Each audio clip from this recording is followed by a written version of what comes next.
सिताड़म नमो सिताड़म नमो आयरियाड़म नमो वज्रायाड़म नमो लोये सब साउड़म। पंच परमिष्टि भगवंतों की, गणाचार्य भगवान विराग सागर जी महामुनराज की, पट्टाचार्य गुरुवर विशुद्ध सागर जी मुनराज की। या हम सभी अपने जीवन में सुख और गुणों की अभिवृद्धि के लिए नीति के विषयों का श्रवण कर रहे हैं। नीतिकार हमें सिखाते हैं कि वक्त अच्छा हो या बुरा, आपका आश्रय हमेशा अच्छा होना चाहिए। हम जिस आश्रय में हैं उस आश्रय से आपकी रक्षा और अरक्षा दोनों होती है। एक आम का पेड़ रोड के किनारे है तो जो चाहे तो पत्थर मार देता है, जो चाहे तो उस पर चढ़ जाता है, जो चाहे तो उसके पेड़ पत्ते तोड़ करके घर पे सजा लेता है, क्योंकि उसका आश्रय एक सामान्य स्थान है, वो रोड के किनारे है। वहीं एक पेड़ का आश्रय बगीचे के अंदर है, माली के अंडर में है। चारों तरफ जहाँ वो पेड़ है वहाँ पर एक सुरक्षा की बाड़ी है, कोई कभी उस पर पत्थर नहीं मारता, कभी उस पर पत्थर नहीं मारता। कभी ऐसा नहीं होता कि उसको सामान्य रूप से कोई विशेष पीड़ा मिले, क्योंकि उसका आश्रय अलग है। और एक जो रोड के किनारे पेड़ है उसका आश्रय अलग है। आपके जीवन में सुख दुख की गिरावट और बढ़ावट वो आपके आश्रय पर निर्भर करती है। इसलिए जब भी कहीं जाएं आप देखें कि आप कौन सा आश्रय लेकर के रखें, क्या आश्रय आपके पास जीवन में है।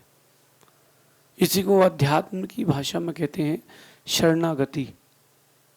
हम कैसी शरणागति ले रहे हैं, हम किस आश्रय में जी रहे हैं। आज की नीति में कह रहे हैं कि सही आश्रय से ही सही वक्त आता है। अगर आप चाहते हो कि आपका वक्त अच्छा आए, सही आए, उज्जवल आए, आनंदमय आए, कहीं ना कहीं आपको सही आश्रय लेना पड़ेगा। मैंने अपने जीवन में एक बहुत गहरा अनुभव किया है कि भले ही आश्रय छोटा हो चलेगा, लेकिन सही होना चाहिए। अगर आश्रय सही है तो आपके दुख भी सुख में बदल जाते हैं। विभीषण ने आश्रय लिया श्री राम का, विभीषण ने आश्रय लिया श्री राम का, उनका विभीषण का दुख भी सुख में बदल गया। वहीं कुंभकर्ण, मेघवाहन, इनने आश्रय लिया रावण का, उनका सुख भी दुख में बदल गया। बड़ा विषय गंभीर है, जीवन के लिए आवश्यक एक ये पाठ है। जब भी वक्त खराब हो तब किसका आश्रय लें। बात को बड़ी गहराई से समझना। जब वक्त खराब आता है ना, तब सबसे पहले व्यक्ति की बुद्धि भ्रष्ट होती है। जब वक्त खराब आता है तो सबसे पहले व्यक्ति की बुद्धि भ्रष्ट होती है। उसको क्या करना है और क्या नहीं करना है इसके विवेक का अभाव हो जाता है। सबसे पहले उसको यह भी नहीं पता कि मैं किसके आश्रय में जाऊं, किसके आश्रय में नहीं जाऊं। ये जो आश्रय की बात मैं बताना चाहता हूं, यह आपके जीवन के उन्नयन के लिए बड़ी काम की चीज है। जब भी बुरा वक्त आता है तो हम देखते हैं कि हम ऐसे व्यक्ति के आश्रय में चले जाते हैं कि चोट और लग जाती है। एक व्यक्ति को बिजनेस में लॉस लग गया, उसने कहीं से पैसे उधार लिए, पैसे उधार लेकर के उसने बिजनेस स्टार्ट किया, माल लिया, एक व्यक्ति को, ऐसे व्यक्ति को बेच दिया जो पूरा पैसा खा गया। एक तो ब्याज पर पैसे लिए थे, ब्याज अलग चुकाना है, मूल अलग चला गया। अच्छे वक्त की चाह रखते हैं तो अच्छा आश्रय ग्रहण करें। ये अभी कोई सुख का काल नहीं चल रहा है। जिनके पास पैसा है, नाम है, जिनको लोग पहचानते हैं, उनसे भी कह रहा हूँ कि आप ज़्यादा खुश हो के मत जीना कि आपके पास पैसा है, आपके पास एक नाम है, आपका दबदबा चलता है समाज में। नहीं, काल दुखमा ही है, सुखमा नहीं है। इसलिए काल का नाम ही कली काल है। इस काल में कोई परमात्मा नहीं हो रहे। क्यों नहीं हो रहे? उनको पता है कि इस काल में परमात्मा हो ही नहीं सकते, क्योंकि कली काल है। सुख के काल में परमात्मा का अवतरण होता है, दुख के काल में नहीं होता। क्योंकि अभी काल का आश्रय अशुभ है, तो भगवान भी नहीं आ रहे ना। तो इस काल में आप सुख की उम्मीद करोगे किससे? परिवार से तो सुख नहीं मिलेगा, मित्रों से तो सुख नहीं मिलेगा, किसी से सुख नहीं मिलने वाला। और आप सोचो कि वक्त अच्छा चल रहा है, आपको लग रहा है उसमें भी, उस वक्त अच्छे वक्त में भी खराब वक्त चल रहा है, थोड़ा सा मन की चीजें चलती है तो अपन को लगता है कि बड़ा अच्छा है। जब वक्त खराब आता है तब किसका आश्रय लें? समझदार व्यक्ति समझदारों का आश्रय लेता है, या उस चिंतन का आश्रय लेता है जो उसको उस दुविधा से, जिस समस्या से बाहर निकाल दे। आज की नीति में यही कह रहे हैं, जब वक्त खराब आता है तब बुद्धि, विवेक, गुरु और प्रभु, इन चार की शरण आप पा लेना। आपने अगर इन चार शरण ले लिया, ये चार शरणें ले ली, तिर जाओगे, वो समस्या तुरंत निकल जाएगी। आप किसी तखत पर बैठे हो, सोफे पर बैठे हो जिसमें 3 पाए हैं, 4 पाए नहीं, 3 पाए हैं, बैठ पाओगे? टिक पाओगे? नहीं टिक पाओगे। ये जो 4 पाए हैं, बुद्धि, विवेक, गुरु और प्रभु, जीवन की कोई भी समस्या हो, आप इन चारों के आश्रय में ही रहना, एक के नहीं। केवल बुद्धि के आश्रय से मत जीना, केवल विवेक के आश्रय से मत जीना, गुरु अकेले के पास मत रहना, या प्रभु अकेले के पास भी मत रहना। आपको चारों की शरण लेना पड़ेगी। चारों की शरण बहुत आवश्यक है। सबसे पहली शरण की आवश्यकता है बुद्धि की। विनाश काले विपरीत बुद्धि सबने सुना है, लेकिन जब विनाश का काल आता है, अपनी बुद्धि को संभालना सबसे कठिन काम हो जाता है। सबसे कठिन काम हो जाता है। आप देखो कि जो आज के इस शॉर्टकट के ज़माने में 1 लाख के 100 करोड़ करने की चाह रखता है व्यक्ति, शॉर्टकट ढूंढता है। शेयर्स बाजार कर लो, क्रिकेट का सट्टा खेल लो, गेमिंग, हेलीकॉप्टर उड़ेगा पैसा मिलेगा, हेलीकॉप्टर गिरेगा पैसा जाएगा। तो उड़ाना नहीं उड़ाना वो तो उसके हाथ में है ना जो खिला रहा है। एक बार आपने 100 रुपये लगाए, उसने हेलीकॉप्टर उड़ाया 100 के 1000, फिर आपने फिर 1000 लगाए, हेलीकॉप्टर उड़ाया 10,000, मन में लालच आ गया, अब तो यार बहुत पैसा आता है, दोस्तों से उधार लेकर के 10 लाख रुपए लगाए, 0, सब खत्म। वहां बुद्धि लगाओ, आप वहां बुद्धि लगाओ। कोई भी व्यापार शॉर्टकट से किया जाता है वो प्रॉफिटेबल नहीं होता, क्योंकि जो खिला रहा है वो हमेशा जीतता है, जो खेल रहा है वो हमेशा हारता है। बी सिक्योर, बुद्धि से काम करें। जब भी खराब वक्त आता है बुद्धि से काम करें। एक हिरन भाग रहा था, पीछे एक चीता आ गया, हिरन वहीं गिर गया। ऐसा उसने दृश्य बनाया, मैं मर गया हूं, अकड़ गया, उसने पूरा शरीर अकड़ लिया। अब वो एक नहीं 2-3 चीते थे, तो वो आपस में लड़ने लगे कि मैं खाऊंगा। इतने में हिरन उठ के भाग गया। अगर वो वहां छटकता तो तीनों चारों मिलकर शिकार कर देते। जब परिस्थितियां विपरीत आती तब बुद्धि से काम करना चाहिए, या जिसके पास बुद्धि हो उससे सलाह लेके काम करना चाहिए। आप उस समय बुद्धि से काम नहीं करते, उस समय आप हड़बड़ाहट में काम करते हो, और वो हड़बड़ाहट में किया गया काम आपके नाम और काम दोनों को बिगाड़ देता है। इसलिए जब भी वक्त खराब आए पहले रुकें, थोड़ा विश्राम लें और बुद्धि से काम करें। आप देखना, जब भी आप गाड़ी वगैरह चलाते हो, एक बार में एक्सीडेंट किसी का नहीं होता।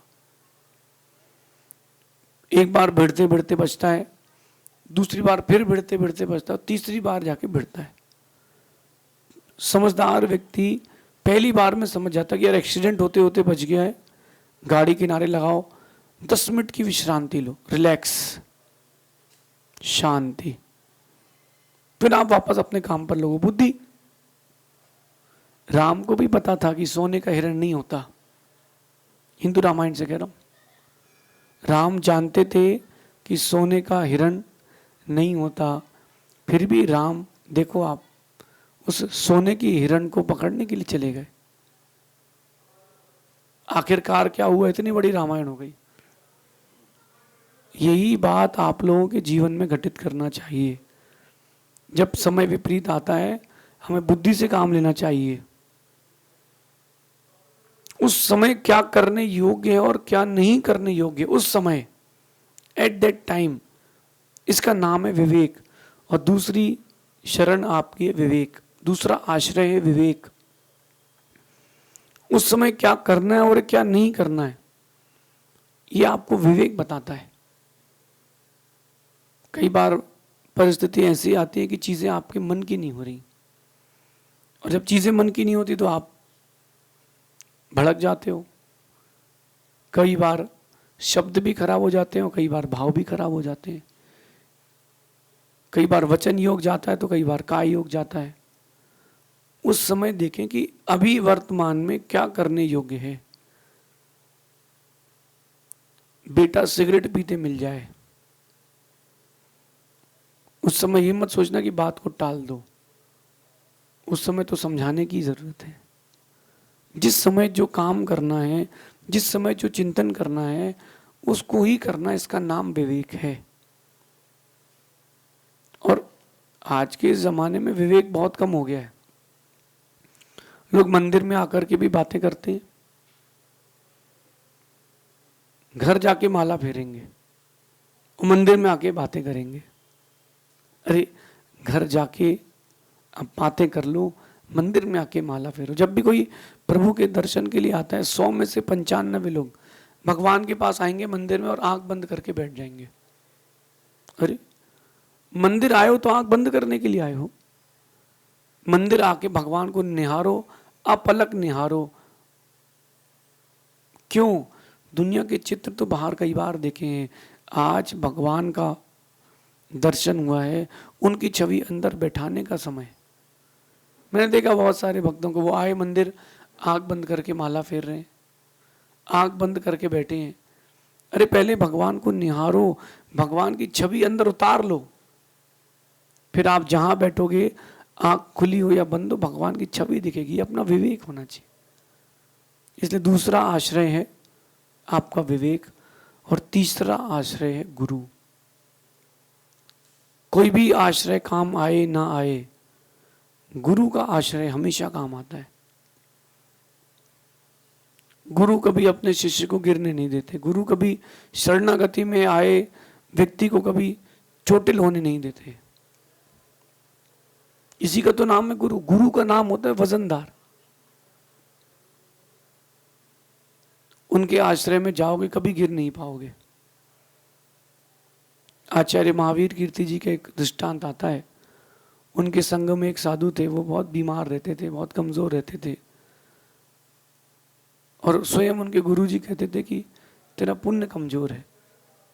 वो हमेशा एक बात कहते थे कि तू मेरे साथ ही रहना, तू मुझे छोड़ के कभी जाना मत। रास्ते में बिहार चल रहा था और पानी का बहुत गजब का मौसम हो गया, बादल तड़क रहे थे, बिजलियां गिर रही थी बहुत सारी जगह। उन्होंने देखा, गुरु ने, आचार्य महावीर कीर्ति जी ने, कि कहीं बिजली इसके ऊपर ना गिर जाए, बार बार इसके पास आके जा रही है। उन्होंने कहा बेटा तुम आगे आओ, मेरे साथ चलो। गुरु को पता था कि मेरी शरण में रहेगा तो कुछ नहीं होगा। और वो रास्ता उन्होंने उनको आगे बुलाया, वो बहुत पीछे थे, उनको आगे बुलाया और जहां से बुलाया वहां बिजली गिर गई। ये गुरु का आश्रय है। लेकिन गुरु को आपसे कुछ नहीं चाहिए, गुरु को सिर्फ विश्वास चाहिए। और जिसने गुरु के साथ विश्वासघात कर लिया है उसको तो 3 लोक में कहीं जगह नहीं मिलेगी। वो नरक में जाएगा तो भी दुख में दुख मिलेंगे उसको, सुख तो उसको लेस मात्र भी नहीं मिलेगा। देर सवेर सबको सब मालूम चलेगा। जिसने कभी गुरु की निंदा की है, गुरु के बारे में अशुभ सोचा है, उसकी तो नैया डूबेगी, आप उसको रोक नहीं सकते। क्योंकि जो दुनिया को आश्रय दे रहे हैं आपने उसके लिए विपरीत सोचा है, इसका मतलब साफ है कि तुम्हारा अच्छा वक्त तो आने वाला नहीं है। इसलिए गुरु का आश्रय लें। मेरा मानना है कि जिसकी नाव, मैं तो कह रहा हूं कि डूब भी गई हो, वो गुरु का नाम जपेगा तो एक लहर नीचे से ऐसी आएगी कि वो किनारे पर मिलेगा। 100% है। एक भजन मैंने सुना था, बहुत अच्छा लगता था मुझे, कि गहरी नदियां और नाव पुरानी। ऐसी परिस्थिति लाइफ में आ गई किसी की कि नदी बड़ी गहरी है और नाव पुरानी की, कहो एक लहर के झटके से टूट जाए तो क्या करें, लहरें चल रही है। तो भजन था कि गहरी नदियां नाव पुरानी, खेवटिया से मिले रहना। वो जो खेवटिया है ना, नाव चला रहा है, उससे मिले रहना। अगर नाव टूट भी गई ना तो वो हाथ पकड़ के पार लगा ही देगा। गुरु खेवटिया हैं। जीवन की कोई भी विपरीत परिस्थिति हो, गुरु का आश्रय ले लें। बाहर निकल जाओगे, उभर जाओगे। उनने लेकिन जो बोल दिया वो पत्थर की लकीर रखना। आपको लग रहा है कि नहीं ऐसा नहीं, ऐसा करना चाहिए, नहीं, छोड़ दो। गुरु जी ने बोल दिया है, अब जो होगा तो देखेंगे। जहां आपने दिमाग चलाया वहां तुम्हारा काम बिगड़ेगा। गुरु बुद्धि विशेषता ये नीति है, और इस गुरु बुद्धि की विशेषता से जो चलता है उसके जीवन में उन्नति ही उन्नति होती है। आखिरी शरण प्रभु की है, जिनको आप सबसे पहले इग्नोर करते हो। समय खराब आए ऐसी शरण में चले जाते हो जो प्रभु नहीं होते। सलाह उनसे लो जिनके पास विवेक हो, शरण उनकी लो जो शरणागति हो। गुरु और प्रभु की शरण ले लो, बुद्धि और विवेक की शरण ले लो, तुम्हारी समस्या चुटकी बजाते समय के पहले खत्म हो जाएगी। इसलिए आज नीति को ध्यान रखना कि शरणागति आपके जीवन का सबसे महत्वपूर्ण अंग है। शरणागति आपके जीवन का सबसे महत्वपूर्ण अंग है। जब परिस्थितियां विपरीत आए लाइफ में, इस सूत्र को ध्यान रखना। जब भी कभी लगे कि अब मैं हार चुका हूं, 4 की शरण में जाना, बुद्धि की, विवेक की, गुरु की, प्रभु की। इन 4 के आश्रय में रहोगे, कभी डूब नहीं पाओगे। मैं कह रहा हूं कुछ भी नहीं हो आपके पास, तुम तो अपने गुरु के पास पहुंच जाना, तुमको सब कुछ मिल जाएगा। गुरु का आश्रय विश्व का सबसे बड़ा आश्रय है। आप सभी इन 4 आश्रय में जीवन जीना। बुरे वक्त में क्या करें, इन 4 लोगों की शरण लें, आप शरण देने योग्य हो जाएंगे। ये मेरे जीवन का अनुभव है और यह आपके जीवन में भी जरूर घटित होगा। शेष आगे देखेंगे। भगवान महावीर स्वामी की